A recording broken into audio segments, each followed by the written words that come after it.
Джек был знатным охотником. За свою жизнь он добыл много дичи.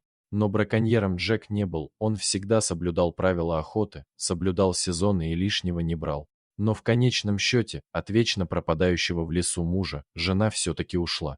Джек ее не винил, оставил ей и сыну квартиру, все сбережения, а сам уехал в деревню.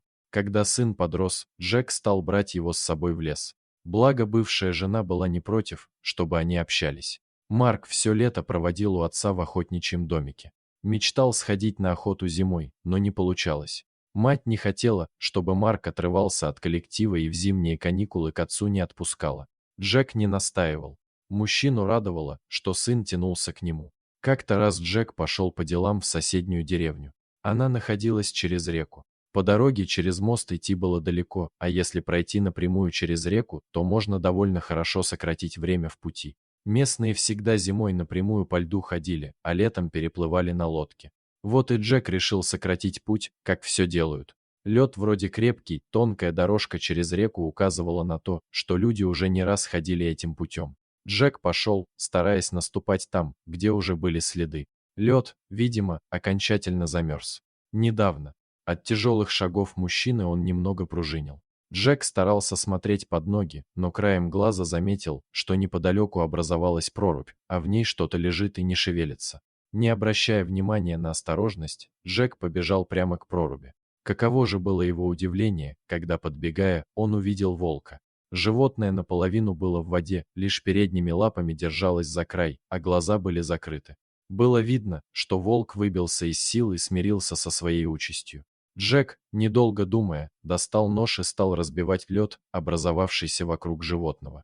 Льдинки уже хорошо сковывали животное и примерзли к шерсти. Казалось, что волк вообще умер. Он не шевелился и не подавал никаких признаков жизни, даже когда мужчина вытащил его на поверхность.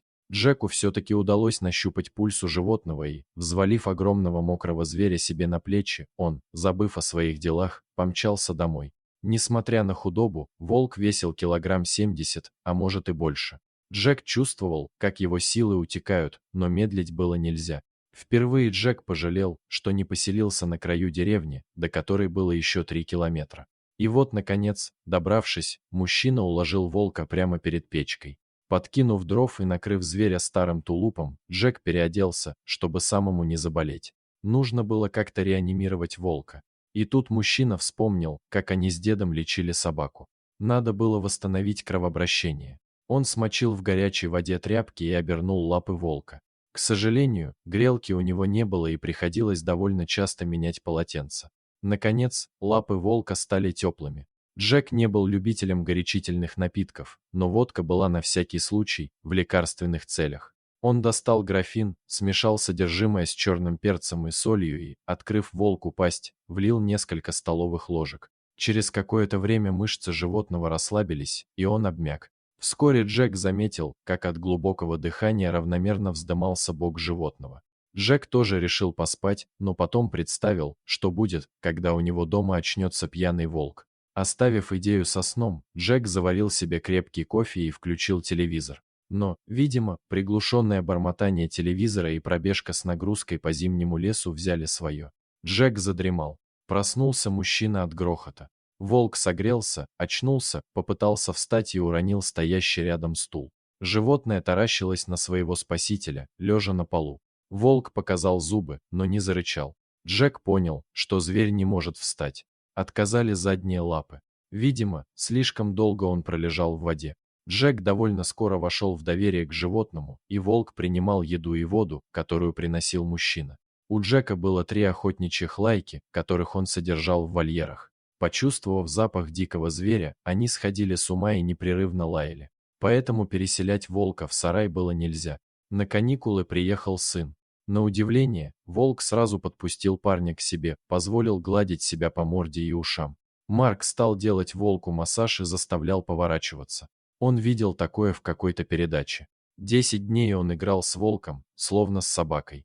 Когда сын уехал, Джек продолжал делать то, что показывал ему мальчик, и на удивление вскоре волк начал вставать и ходить на шатающихся лапах. Летом Марк вернулся, привез много каких-то витаминов и уколов, которые они делали волку. За лето волк отъелся и уже бегал по двору. Собак Джек пристроил на время к товарищу в деревне. В августе волк ушел в лес. Просто перепрыгнул через забор и исчез. Марк долго переживал, но отец его успокоил, сказав, что волк дикий хищник и его дом лес. На осенних каникулах Марк сообщил, что мама нашла себе нового ухажера и согласилась отпустить его к отцу на зимние каникулы, потому что они планируют куда-то лететь отдыхать. Сразу после Нового года Марк приехал. Они чудесно проводили время, много ходили по лесу. Однажды Джек послал сына в ту самую деревню через реку, в которую он тогда и не дошел, когда вытащил волка. Марку на тот момент было уже 14, и он вполне мог ходить по поручению отца. Вот только идти напрямик отец ему запретил. В тот год было много оттепелей, и Джек не был уверен в крепости льда. Туда мальчик шел через мост, но вот обратно поленился и все-таки решил проявить самостоятельность и пошел напрямик. Лед треснул, и Марк провалился. От ледяной воды у него перехватило дыхание. Одежда сразу намокла и стала тянуть ко дну. С каждой попыткой опереться на край льдины и вылезти, Марк просто откалывал новый кусок и снова оказывался в воде. В этот момент появился волк. Подползая на животе, он приблизился к мальчику. Это был тот самый волк, которого спас его отец. Зверь вытащил мальчика, ухватившись зубами за шиворот. Марк знал, главное, чтобы не замерзнуть, ему надо было бежать. Он бежал до самого дома, а волк сопровождал его до самого порога. Джек только покачал головой, встретив мокрого сына. Заметив волка, мужчина с благодарностью кивнул зверю. Долг был уплачен. Больше они никогда не виделись. Вот такая удивительная и невероятная история.